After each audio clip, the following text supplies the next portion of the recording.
le cycle des histoires d'amour. Il y a 3 ans, 7 ans et 13 ans. Moi, ça aurait été 7. C'est très bien, j'en garde le souvenir d'une très belle... déjà le souvenir, on va dire, puisque déjà c'est le passé maintenant, puisque c'est terminé la dernière collection. Donc le souvenir d'une très belle aventure où j'ai appris beaucoup de choses et où j'ai vu un savoir-faire, M. Dumas qui est un être exceptionnel. Et voilà, et je suis rentré dans la maison Hermès, moi un gamin d'Arcueil, de la banlieue sud et tout. Le Faubourg Saint-Honoré, c'était pas évident au départ, pas du tout. C'était pas non plus dans mes rêves d'ailleurs.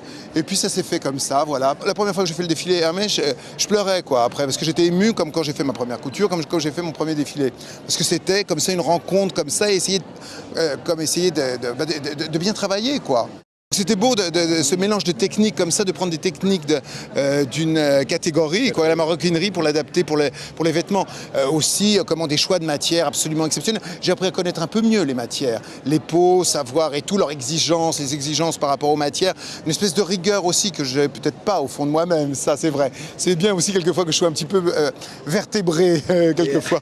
L'Espagne, pourquoi? Parce qu'il y a quand même dans l'Espagne, je me souviens de la Feria de Séville et tout, où il y a quand même des tenues, et des tenues notamment qui sont là plutôt en Amérique du Sud, ou même vraiment l'Amérique du Sud et même l'Amérique, vers Santa Fe et tout ça, où il y avait les mystères de l'Ouest, avec des tenues qui sont celles d'abord qui appartiennent d'abord à l'Espagne, c'est-à-dire comment les gauchos espagnols, au moment de la Feria de Séville, il y a les petites vestes courtes et tout, avec les pantalons, avec des espèces de chapes en cuir.